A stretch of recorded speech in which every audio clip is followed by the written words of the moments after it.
প্রতিদিনের মতো সকালবেলায় ঘরে এসে তোমাদের আমার গোপাল বাবাজিকে দর্শন করাচ্ছি। রাধা গোবিন্দ সবাইকে, রাধা মাধব সবাইকে দর্শন করিয়ে দিচ্ছি। লাইটটা জ্বালাই, নাহলে অন্ধকারে কিছু দেখতে পাবে না। লাইট জ্বালিয়ে দিয়েছি, কিন্তু সাদা লাইট, দাঁড়াও হলুদ লাইটগুলো জ্বালায়।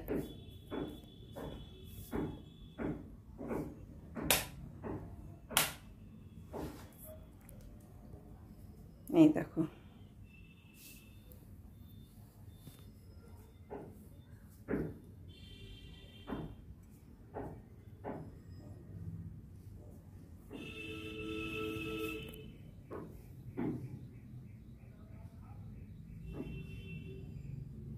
এই লাইটগুলো জ্বালিয়ে দিই।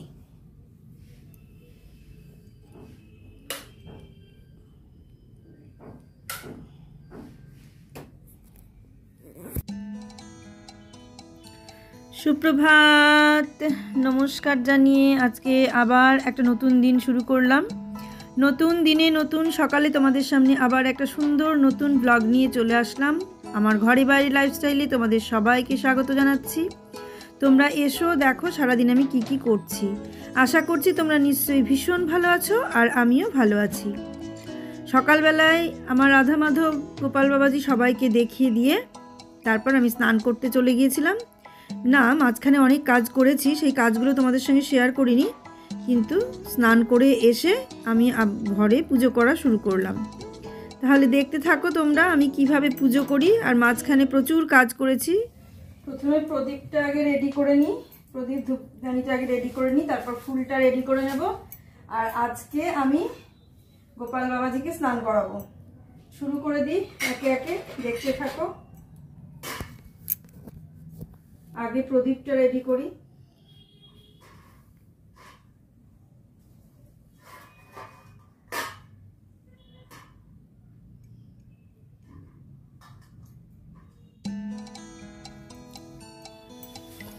মাঝখানে যে সমস্ত কাজগুলো করেছিলাম সেগুলো তোমাদের সঙ্গে শেয়ার করিনি। অনেক কিছুই কাজ করেছি, কিন্তু অত একসঙ্গে যদি দুটো শেয়ার করতে যাই তাহলে ব্লগ অনেক বড় হয়ে যায়। সেই কারণে কাজগুলো শেয়ার না করে শুধু পুজোটাই শেয়ার করলাম। সামনের দিন আবার সংসারের কাজ শেয়ার করব। সংসারের কাজ তো একঘেয়ে হয়ে যায়, কিন্তু ঠাকুরের সেবা একঘেয়ে হয় না কখনো, ভালো লাগে। আর আমার তো সেবা দিতেই ভালো লাগে। তা অনেক দিন হয়ে গেল গোপাল বাবাজিকে স্নান করানো হয়নি, ড্রেস চেঞ্জ করানো হয়নি।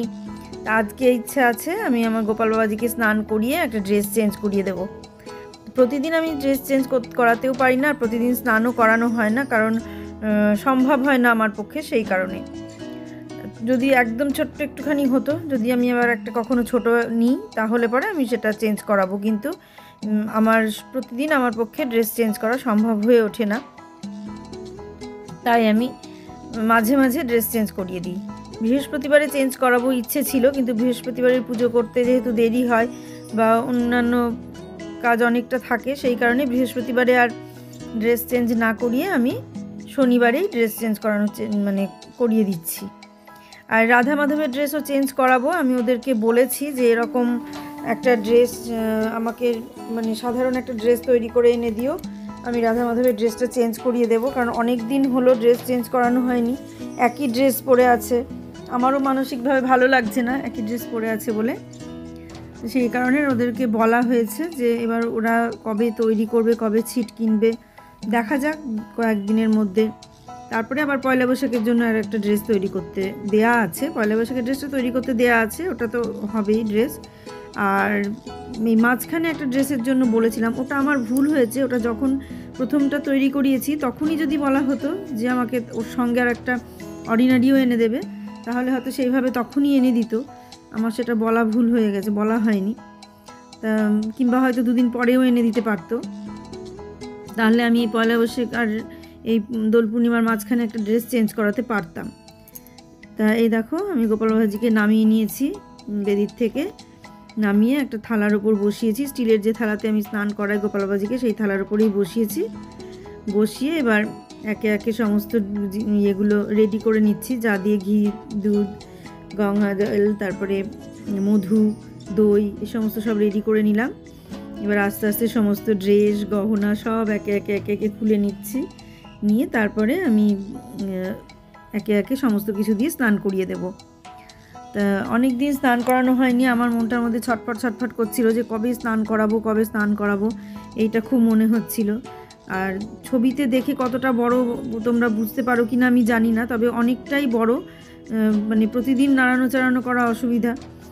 আর রাধা মাধব তো অনেক বড়, রাধা মাধব তো আমার মানে নামানোর ক্ষমতা নেই, নড়ানোরই ক্ষমতা নেই, নামানো তো দূরের কথা, ওখান থেকে নড়ানোর ক্ষমতাই আমার নেই।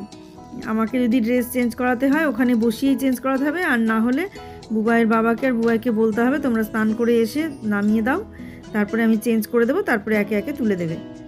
তা সব কিছু পরিয়ে তোলা যাবে না, শুধু হয়তো ড্রেসটা পরিয়ে তুলিয়ে নেবো, তারপরে একে একে সব কিছু ওখানে বসিয়েই পরাতে হবে, কারণ সব কিছু সেট করে পরিয়ে তুলতে গেলে আবার সবই খুলে যাবে, এরকম ব্যাপার, ধরার একটা ব্যাপার থাকে, তো সেই জন্যে মানে ওইভাবেই করাতে হবে। আর প্রতিদিন তো ওরা এসে পরিয়ে দেবে না, হয়তো কোনো ড্রেস কুরিয়ারের মাধ্যমেও পাঠিয়ে দেবে, তখন হয়তো দেখা গেল যে আমাকে নিজেকেই পরাতে হবে, আর নিজে পরাতে ভালোও লাগবে, খারাপ নিশ্চয়ই লাগবে না। তো সেই কারণে বলা হয়েছে একটা সাধারণ ড্রেস দিতে, যেটা আমি নিজেই পরাবো, তারপরে পয়লা বৈশাখে ওরা এসে পরিয়ে দিয়ে যাবে। বলছিল কুরিয়ারে পাঠিয়ে দেওয়ার কথা, তাহলে কুরিয়ারে পাঠাতে গেলে তো অনেকটা টাইম লেগে যাবে, কবে মানে তোমরা তৈরি করবে তারপর কুরিয়ারে পাঠাবে, অনেকটা টাইম লেগে যাবে। তার থেকে এক কাজ করো, যদি দিয়ে যেতে পারো কোনো রকমভাবে তাহলে ভালো হয়। তো ওরা বলছিল যে ওরা দমদম দিয়ে নাকি যাওয়া আসা করে, তা স্টেশনে গেলে যদি দিয়ে দিতে পারে, দেখা যাক, যেদিন যদি বলে সেরকমও যদি বলে তাহলে সেরকমই করবো, নাহলে অসুবিধা, ওই যাওয়া মানে কুরিয়ার করলে অনেকটা দেরি হয়ে যাবে। তাই দেখো আগে প্রদীপটা রেডি করে নিলাম, প্রদীপটা আমি ওই গাছা থেকে নিচে ওই থালাটায় নামিয়ে নিই, দিয়ে প্রদীপের থালাটাকে আমি সাজিয়ে নিই, কারণ ওই গাছা দিয়ে তো আর আরতি করা সম্ভব নয়, বা শুধু প্রদীপ ধরে আরতি করতে ভালোও লাগে না, একটা ভালো লাগার ব্যাপার আছে, শুধু একটা প্রদীপ ধরে আরতি করা থেকে একবারে ধূপ প্রদীপ একসঙ্গে, মানে ধূপটা আর প্রদীপটা একসঙ্গে নিয়ে আরতিটা করি, তাহলে ভালো লাগে বেশ। তো সেটা একটা থালায় সাজিয়ে নেওয়াই ভালো। আমি অনেক দিন থেকে ভাবছিলাম যে ধূপ আর প্রদীপটা থালায় সাজিয়ে নেব, কিন্তু সেটা এতদিন ধরে আমার হচ্ছিল না, সেই কারণে তারপরে যে প্রদীপ গাছাটা যেদিন কিনতে গেলাম সেই দিনই ওগুলো কিনে নিয়ে আসলাম। তা আমার যেটা হয়েছে, এখন অত বড় থালায় প্রদীপ গাছা না রেখে আমি ভাবছি একটা ছোট থালা কিনবো, আর একটু, যেটার উপরে শুধু প্রদীপ গাছাটাই থাকবে, আর একটা একটুখানি ওর থেকে একটু বড় থালা কিনবো, সেটার ওপরে ওই ধূপ আর ঘণ্টাটা রাখবো। তা এইরকম ইচ্ছা আছে, কারণ এই থালাটা মানে আরেকটু বড় না হলে এই থালায় 3টে জিনিস একসঙ্গে ধরবে না, সেই কারণে এটা ভাবছি। আর একটা টুল পাওয়া যায় বড় বাজারে, সেই ডিজাইন করা জলচৌকি টাইপেরগুলো পাওয়া যায়, ওই একটা জলচৌকি কিনে নেব, তার ওপরে প্রদীপের ওই থালাটা রাখবো। না হলে নিচে রাখলে কি হচ্ছে, মানে নিচ থেকে সরানো নড়ানোটা অসুবিধা হচ্ছে, ওরকম একটা টুল থাকলে সরানো নড়ানোটা বেশ সুবিধা হয়। তো সেই কারণে একটা টুলের ওপরে রাখবো। আর মহাদেবের একটা বেদি, এটা আমার খুব দরকার, মহাদেবের বেদিটা আমি ইমিডিয়েটই নেব, মানে খুব অল্প দিনের মধ্যেই মহাদেবের বেদিটা নেব, ওটা আমার মাথায় যখন ঢুকেছে নিতে হবে, তখন ওটা আমাকে নিতেই হবে। আর ঠাকুরের মন্দিরটা, আমার রাধা মাধবের মন্দিরটা সাজানোর ব্যাপার আছে, ওটা দেখা যাক কিভাবে সাজানো যায়, ইচ্ছা আছে অনেক রকমভাবে সাজানোর, এখন দেখা যাক, চেষ্টা করতে হবে। আর লাইট তো লাগাতেই হবে একটা, সেই লাইটটা লাগানোর ব্যবস্থা করতে হবে, এটা বলা হয়েছে, এখন কবে হবে সেটা দেখা যাক। এখন তো ছুটি হলো, মানে সময় পাবে এইবার সব কিছু ঠিকঠাক করতে পারবে। দেখো স্নান করাচ্ছি, মনে হচ্ছে যেন কত আরাম পাচ্ছে স্নান করে, সেই রকম। আর এই যে দেখছো তো, মানে এক হাতে ধরা যায় না, খুব কষ্ট করে ধরতে হয়, মানে নাহলে পড়ে যেতে পারে, এটা একটা ভয় যে যখন তখন পড়ে গেলে মুশকিল আবার। দেখো মনে হচ্ছে না ছটফট ছটফট করছে, স্নান করে খুব ভালো লাগছে, এরকম একটা ব্যাপার। গরমের সময় না স্নান করালে বেশ, স্নান করালে চকচক চকচক করে, স্নান না করলে বেশ কিছুদিন অন্তর অন্তর যদি স্নান না করানো হয় তাহলে একটু কেমন হয়ে যায়, ম্যারমেরি হয়ে যায়, তারপরে আবার যখন স্নানটা করানো হয় বেশ সুন্দর হয়ে যায়। আর এই দেখো এই ড্রেসটা ছিল ঘরে আগের আনা, আগের বছরের পয়লা বৈশাখের মনে হয় এই ড্রেসটা, সেই ড্রেসটা আমি আবার আজকে পরিয়ে দিলাম। আর এর পাগড়িও আছে,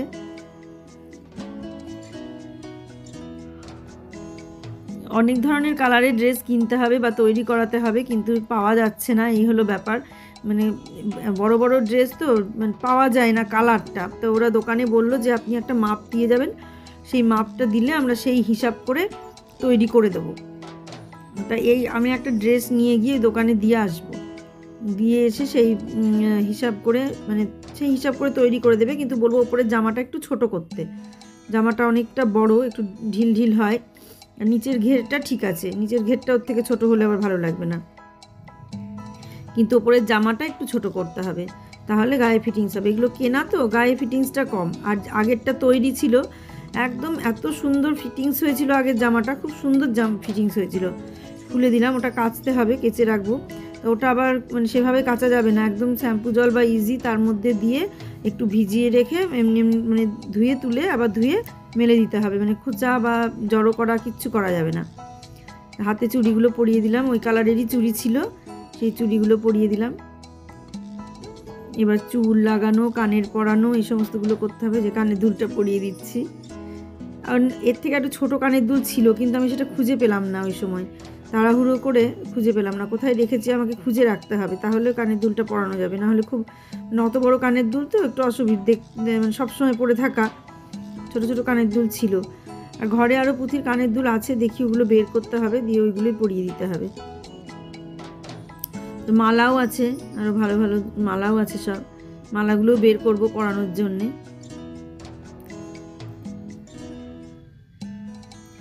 তো ফলগুলো বানিয়ে নিই, ফল বলতে সেই আম নিয়ে এসেছিলাম বললাম তো, আমগুলো বানিয়ে নিচ্ছি।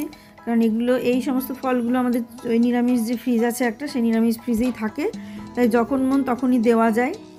আর এই দেখো আমটা বানিয়ে নিচ্ছি।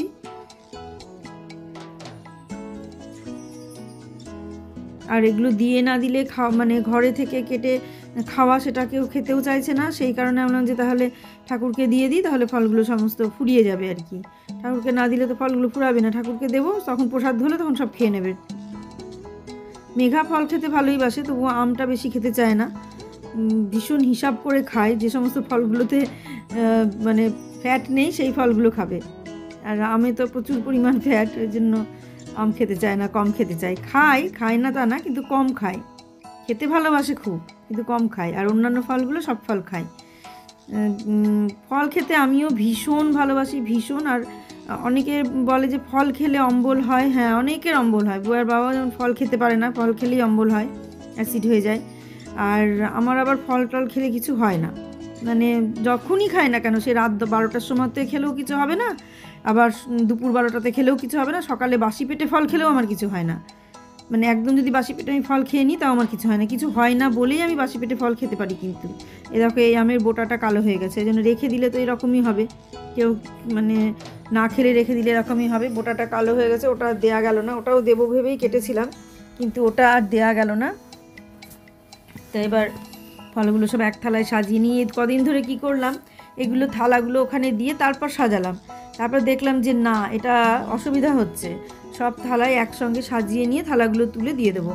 তা এটার জন্যে আমি আবার ঠিক করেছি একটা বড় স্টিলের থালা কিনবো, কিংবা পেতলের একটা বড় থালা কিনবো, যে থালার ওপরে থালাগুলো তুলে নেব। আর জলের গ্লাসগুলো একটা ছোট্ট চৌকো টাইপের কিছু একটা ট্রে টাইপের কিনবো, যেটার মধ্যে জলের গ্লাসগুলো বসিয়ে নেব, দিয়ে ওই একসঙ্গে থালা গ্লাস নিয়ে চলে যাব, একটা একটা করে দিয়ে চলে আসবো। তাহলে কি হবে, আমার খাটনিটা অনেক কম হবে, আর বারবার উঠা বসাগুলো করতে হবে না। এগুলো ধরো মানে করতে করতে, পুজো করতে করতে বা এই সমস্ত কাজগুলো করতে করতে মানে মনে হচ্ছে যে এটা এইভাবে করতে হবে, ওটা ওইভাবে করতে হবে, মানে পুরোপুরি যে হয়ে যাচ্ছে তা না। আরও একটা কিছু দরকার, একটা হচ্ছে গামলা বা কিছু একটা দরকার, আর একটা ছোট্ট মগ বা ওই টাইপের কিছু একটা দরকার, যেটা থেকে জল তোলা যাবে। জল তুললাম, একটা বালতিতে হয়তো জল নিয়ে এসে রাখলাম, সেখান থেকে জল তুলে আর একটা জায়গায় হাত ধুলাম, এই ব্যাপারগুলো করা যাবে। তো সেই সমস্ত জিনিসগুলো টুকটুক টুকটুক করে কিনতে হবে, একবারে তো হবে না। আর আবার বড় বাজারে গেলে তবেই আমি পিতলের জিনিস কিনে নিয়ে আসবো, এখান থেকে আর পিতলের জিনিস কিনবো না, কারণ আমাকে বললো যে আবার একদিন যাবো, দাঁড়াও একদিন গিয়ে আমি ওখান থেকে আবার কিনে নিয়ে আসবো, কারণ ওখানে জিনিসগুলো খুব ভালো পাওয়া যায়, আর প্রচুর স্টক, প্রচুর দোকান। এখানে যেমন খুঁজে খুঁজে বের করতে হয়, একটা দুটো করেই বের করে, তারপর আবার তার সাইজ থাকে না, তারপর আবার দাম বেশি নেয়, দামটা ওখানে জানায় তার থেকে 50 টাকা দাম বেশি এখানে। এই জন্য ভাবনা চিন্তা করে দেখলাম তাহলে থাক, একটু অপেক্ষা করি, ধৈর্য ধরি, যেদিন যাব বলবে সেদিনই একসঙ্গে যাব, গিয়ে নিয়ে আসবো। তাই দেখো সমস্ত কিছু হয়ে গেল। এবার থালাটা, এবার এই যে হাতে হাতে করে থালা নিয়ে আসছি একটা একটা করে, এইটা এবার মাথায় হয়েছে যে একটা বড় থালা নিলে সেই বড় থালার মধ্যে সাজিয়ে তুলে নিয়ে চলে আসলাম, দিয়ে পরপর সাজিয়ে দিয়ে দিলাম। আমাকে এই যে বারবার যাওয়া আসা করতে হবে না। আর এই ভিডিওটা বুবাই করছে, বুবাই বাড়িতে ছিল, আজকে শনিবার ছুটি আছে, বাড়িতে আছে। তা বললাম একটুখানি ভিডিওটা করে দে, আমি তো একা একা ভিডিও করে পুজো করতে পারবো না। এর আগের দিন বুবাইয়ের বাবা করে দিয়েছিল, আর আজকে বললাম তুই একটু ভিডিওটা করে দে। এখনও মহাদেবকে স্নান করানো হয়নি, শিবকে ভালো করে স্নান করিয়ে নিই। প্রতিদিন এমনি সাধারণভাবেই স্নান করায় এমনি দিয়ে। আজকে যেহেতু একটু মানে গোপাল বাবাজিকে স্নান করালাম, দুধ ছিল, তাই সেই দুধ দিয়েই স্নান করিয়ে দিলাম মহাদেবকে। আর সেই জন্য, আর আমি স্নান করানোর পরে আমি আবার একটু তামাল দিয়ে মুছে দিই। তোমরা সবাই দাও কিনা জানি না, আর এটা ঠিক কিনা তাও জানি না, মুছে দিই। তার কারণ আছে, না মুছলে পরে ওই মানে যে দুধ ঢাল দিলাম, দুধ দিয়ে যে স্নান করালাম, সেই একটা আঠা ভাব থেকে যায়। সেই কারণে আমি একটু দিয়ে দিই, মানে মুছিয়ে দিই, মুছে পরিষ্কার করে দিই। গোপাল বাবাজিকে যেমন মুছিয়ে দিই তেমন মহাদেবকেও মুছে দিই। মুছে না দিলে একটু কেমন লাগে, আমার নিজের কেমন লাগে। মন্দিরে তো মোছে কিনা জানি না, তবে আমি একটু মুছে দিই পরিষ্কার করে দিই। আর এই যে ফলগুলোতে সব তুলসী পাতা দিয়ে দিচ্ছি প্রসাদে। ভোগে বলে তুলসী পাতা না দিলে হয় না, সেই জন্য সবাইকে তুলসী পাতা দিই, কিন্তু লোকনাথ বাবাকে আর মহাদেবকে তো তুলসী পাতা দেওয়া যায় না, সেই কারণে তাদেরকে ফুল দিয়ে দিই। আর গোপাল বাবাজি আর রাধা মাধবকে আর গুরুদেবকে তিনজনকেই তুলসী পাতা দিয়ে দিই। তাই এই সমস্ত ব্যাপারগুলো টুকটুক করে অনেক কিছু জানার ব্যাপার আছে, এগুলোও সমস্ত কিছু টুকটুক করে জানছি, না জানলে তো হবে না।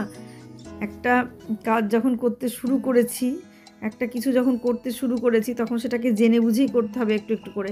সবটা যদিও জানি না, কোন নিয়মকানুন অত তো সব জানি না, তা সেই কারণে সেইভাবেই আমাকে করতে হবে। তা মোটামুটি হয়ে গেল, দেখো এবার আরতি করব। পুজো দেওয়া হয়ে গেল, ফুল ঠাকুরের চরণে ফুলগুলো দিয়ে দেব, দিয়ে তারপরে আরতি করব, করে পুজোটা আজকের মতো এখানেই শেষ করে দেব। ব্লগও পুজো দিয়ে শেষ করে দেবো, কারণ অন্যান্য কাজ আর আজকে শেয়ার করিনি। সামনের দিন চেষ্টা করব অন্য কাজ শেয়ার করার, আর যদি পারি তার সঙ্গে পুজোটাও শেয়ার করব। কারণ আজকের পুজোটা একটু বেশি মানে বেশিক্ষণ টাইম লাগলো, কারণ গোপাল বাবাজিকে স্নান করালাম, স্নান করাতে তো অনেকক্ষণ টাইম লাগে। তাও ভিডিও তো স্পিড করে দিয়েছি, একটা ভিডিও ধীরে ধীরে তোমাদের দেখাতে পারিনি। একটু ধীরে দেখালে দেখতে যতটা ভালো লাগে, ভিডিও স্পিড করলে কিন্তু দেখতে অতটা ভালো লাগে না। কিন্তু তবুও আমাকে স্পিড করতেই হলো, কারণ অনেকটা বড় ভিডিও হয়ে গিয়েছিল, সেই জন্যে আমি স্পিড করে ছোট করে দিলাম। 40 মিনিট হয়ে গিয়েছিল এই ব্লগটা। অন্যান্য কাজের ভিডিও করেছিলাম, কিন্তু সে কাজের ভিডিও শেয়ার করতে পারিনি, সেটা দিলে পরে 50 মিনিট হয়ে যেত, আরও 10 মিনিট বেশি হয়ে যেত। সেই জন্য সেই 40 মিনিটটাকে কমিয়ে 40কে কমিয়ে 24-এ আনা হয়েছে, 23 মিনিটে নিয়ে আসা হয়েছে। তা এইগুলো করতেও তো পরিশ্রম হয়, কতটুকু বাদ দেব, কোন জায়গাটাকে স্পিড করব, কোনটা কী করব, সেগুলো করতে হয়। তাই দেখো ঘন্টা বাজিয়ে আরতিটা বেশ ভালো শিখে গেছি আমি, খুব ভালো লাগছে ঘন্টা বাজিয়ে আরতি করতে। ভাগ্যি বুবাই ছিল তাই ভিডিওটা করে দিচ্ছে, না হলে তো ভিডিও করতে পারতাম না।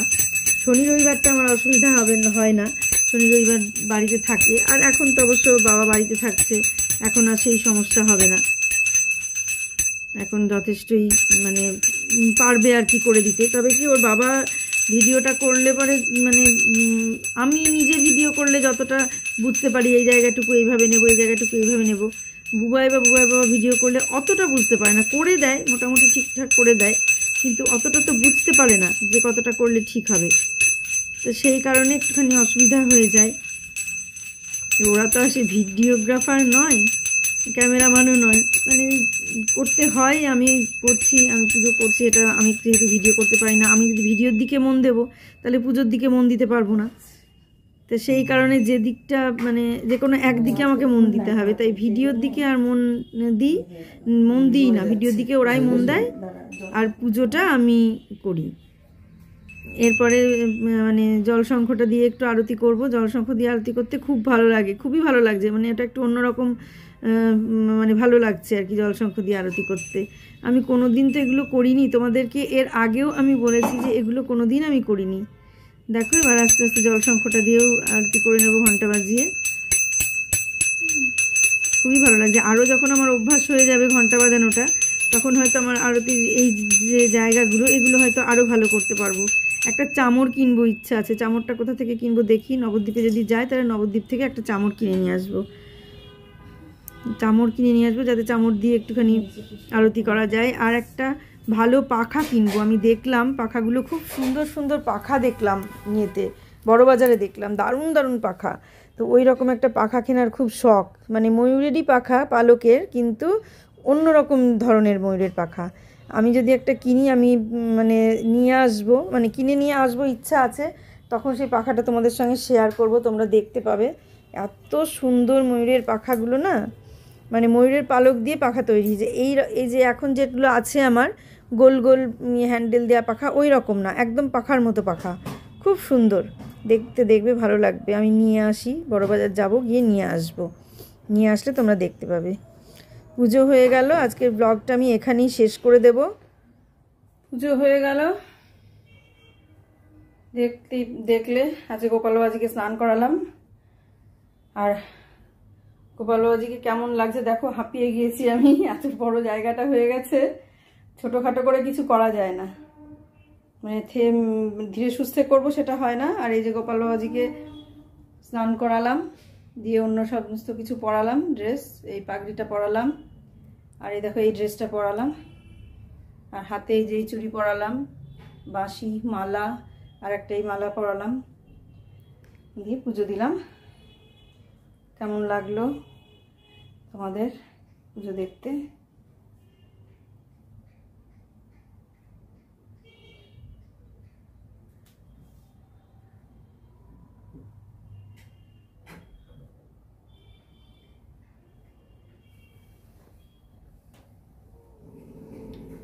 এই দেখো মহাদেবকেও দেখিয়ে দিলাম, প্রদীপ জ্বলছে। আজকের মতো ব্লগটা আমি এখানেই শেষ করছি। তোমরা সবাই ভালো থেকো, সুস্থ থেকো, সাবধানে থেকো, আর প্রতিদিন এইভাবে আমার পুজো দেখতে থাকো, আর সংসারের অন্যান্য কাজও সমস্ত কিছু দেখতে থাকো। আর প্রত্যেকে প্রতিদিন বিকেলবেলায় 4টে থেকে আমি লাইভে আসি, সেই 4টের সময় লাইভে এসো, আমার সঙ্গে কথা হবে, গল্প হবে সামনাসামনি। আর আমার রাধা মাধব দর্শন করো, রাধা মাধবের ভোগ দর্শন করো। সবাই ভালো থেকো, সুস্থ থেকো, সাবধানে থেকো। সামনের দিন একটা সুন্দর নতুন ব্লগ দেখার অপেক্ষায় থাকো। আজকের মতো আসছি তাহলে, আর গোপাল বাবাজিকেও একটু দেখিয়ে দিলাম।